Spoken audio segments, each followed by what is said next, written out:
My husband spent the evening with his ex, hiding it from me. I never imagined I'd end up in such a mess.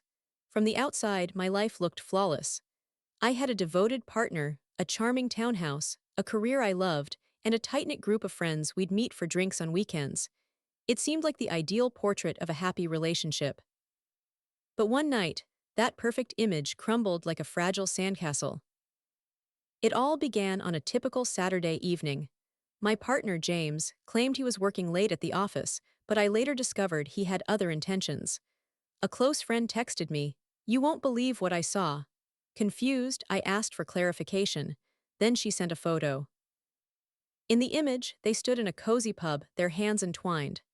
James and his former girlfriend, the one he'd mentioned in passing, saying, "She was my first love, but that's history." My chest tightened, my breath quickened. I scrambled for an explanation. Maybe it was a professional meetup. Maybe they bumped into each other and decided to catch up. But their gaze was too familiar, too close. They sat near each other, sipping wine, sharing laughter. A wave of fury and heartbreak washed over me.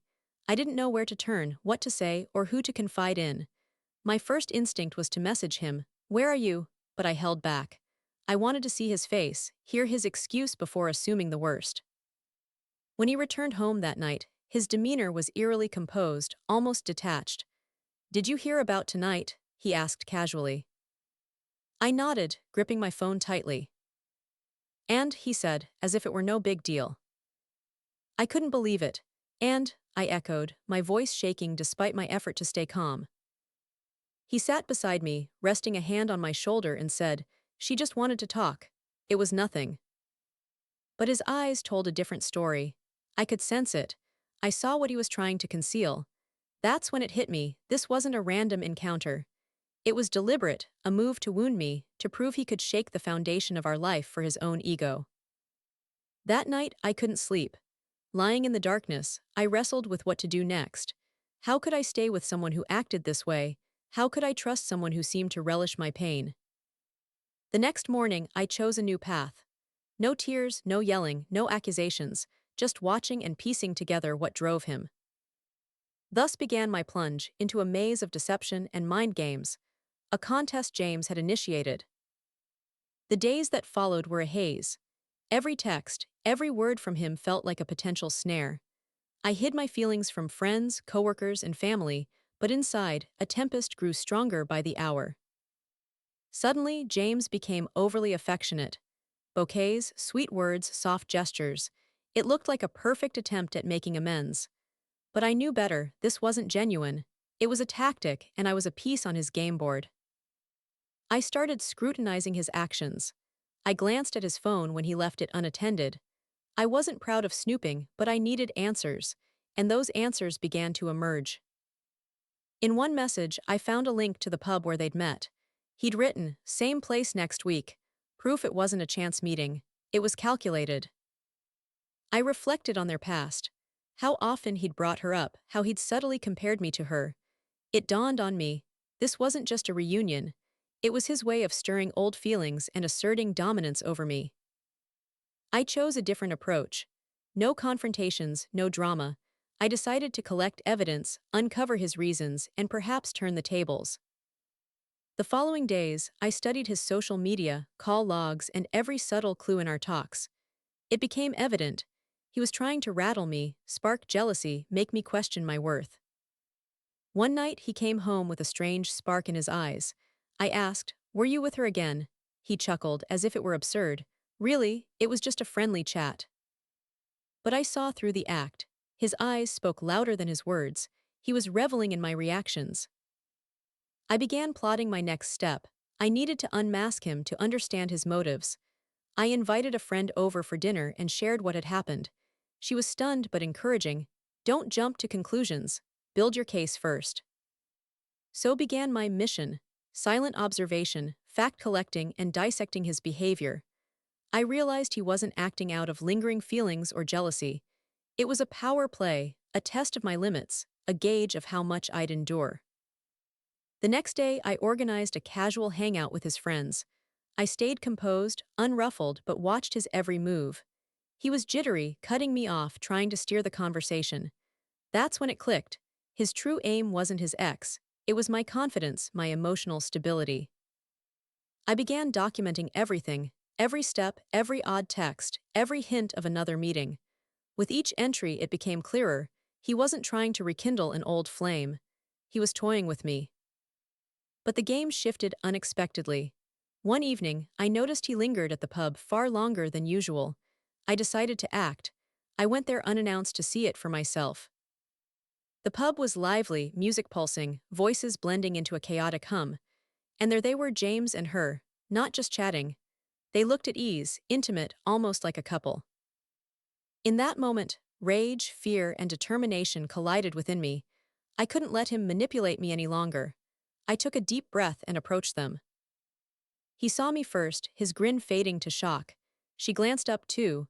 Silence hung heavy for what felt like forever. I looked at him and said evenly, "What's going on here?" He tried to smile to speak, but I cut him off. "You're playing me. I want to know why." He stumbled, his eyes darting, words caught. In that instant, I realized he hadn't expected me to confront him with such calm resolve. That night marked a shift. I knew the game was evolving. Now that I understood his attempts to control me through jealousy and provocation, I could respond with strategy, not emotion. Thus began a new phase in our story, a phase where every move became a fight for respect, truth, and my own dignity. After that night at the pub, I could no longer just watch. I knew James was a skilled manipulator, testing my emotional strength, my reactions, my tolerance. But I also realized, to take back my life, I had to stop being a pawn and start playing the game. The next day, I took action. I built a web of information, reaching out to our friends, to people he often saw after work. It wasn't easy, most stayed neutral. But a few close allies had noticed his odd behavior, his constant references to his ex, the hints he dropped as if probing my reactions. Piecing together these clues, I saw the bigger picture. Every gesture, every word formed a pattern. It was clear, he wasn't just meeting his ex to spark jealousy. It was a calculated psychological game, with my confidence and trust as the prize. But the game grew more complex. He noticed I was tracking his actions, keeping a journal. He became more cautious, yet bolder. He knew I was onto him, and it frustrated him. One evening, he suggested dinner at the same cafe where we'd celebrated our first date. It seemed like a peace offering, but I knew it was another move in his playbook. Sitting across from him, I studied his eyes. He smiled, spoke warmly, but his slight fidgeting, quick glances, and hesitant pauses betrayed him. I knew he was hiding something. "Still upset about last Saturday?" he asked, leaning in. "I'm not upset, I'm watching," I replied, my voice steady. He paused, as if gauging how much I knew. That's when I realized the game was no longer his alone. I could steer it, control the tension, and shape the outcome. The weeks that followed tested me. I began subtly pushing him to reveal more, asking pointed questions about his meetings, his ex, and his motives.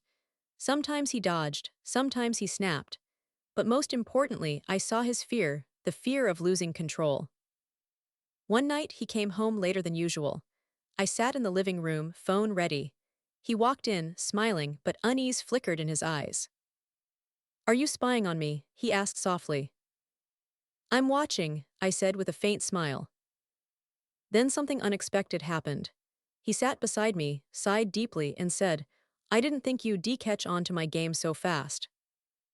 That moment was a turning point. For the first time, we acknowledged the psychological chess match we were playing. And in that admission, I saw a chance. The game could become honest if we both faced our motives and fears. The next day, I arranged a casual encounter with his ex. It was meticulously planned. I wanted to see their dynamic, her reaction to me. She was polite, almost warm, but I caught a hint of discomfort in her eyes. She knew I was aware. James tensed when he saw us together. His usual composure faltered. I felt empowered watching his confidence waver. In that moment, I knew we'd reached a new stage. The game had become a duel, with respect and trust as the stakes. I acted more boldly. I planned my moves, choosing moments to test his intentions.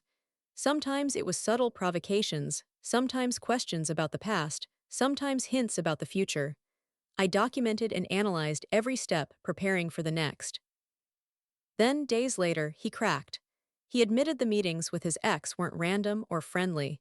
He'd done it to test me, to gauge my emotions, to see if I was still manageable. His words stung, but they also brought clarity. He'd revealed his motives. The game was now open, the rules defined. It was my move. This phase was a triumph for me. I realized I could stay calm, see through his tactics, and respond with strategy, not impulse. Most importantly, I knew I could reclaim control over my life and our relationship. But this was just the start. The next chapter promised more twists, with friends, family, and perhaps unexpected allies entering the fray. The days after his confession felt like a chess match. Every word, every glance, every detail in his behavior mattered.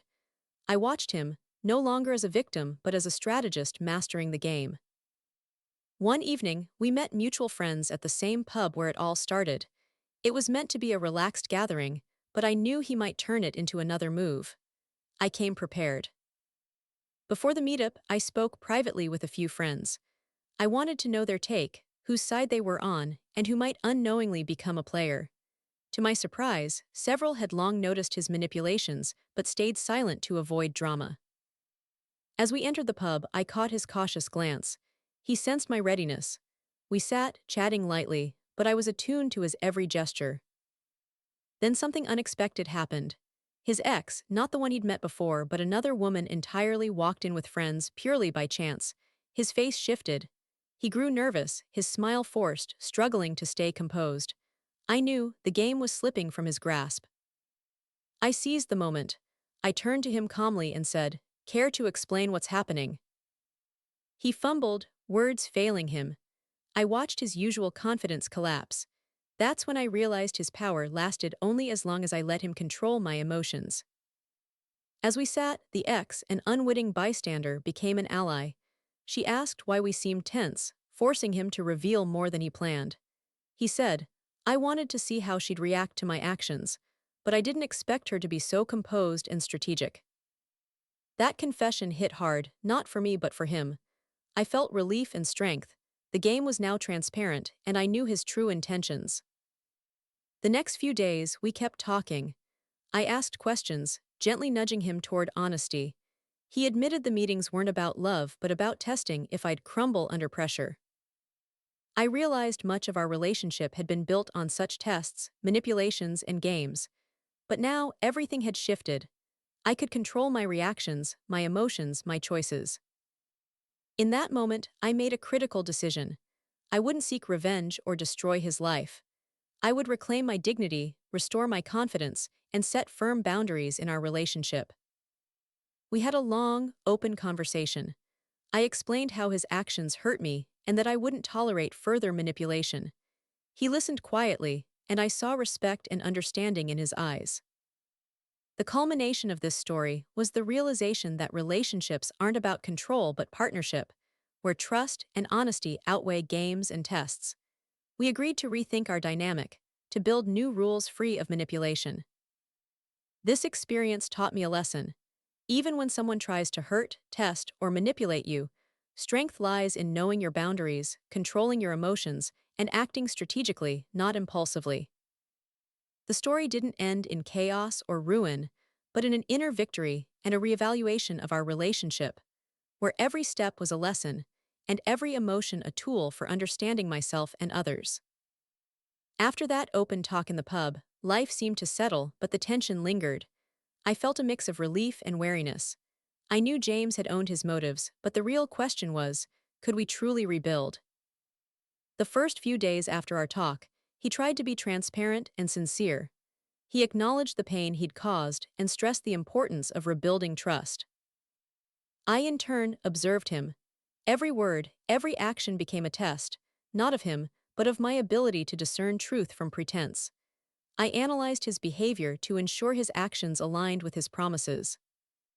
A pivotal moment came during a gathering with friends who'd seen the tense pub scene. I chose to be open, sharing what had happened and how we were moving forward. Their response surprised me. They supported me, but also respected James for owning his mistakes. That's when I realized a relationship's strength isn't about who's right or wrong, but about the ability to admit faults and grow from them. Still, the ex's role couldn't be ignored. She reached out, trying to explain herself, but I stayed composed. She realized her part in this was minor and irrelevant, and I made it clear we wanted no further involvement. Over the next few weeks, life slowly normalized. James changed, becoming more attentive and genuine. I learned to trust him again, not naively, but with clear boundaries and awareness of his motives. The greatest lesson was the power of personal boundaries and inner strength.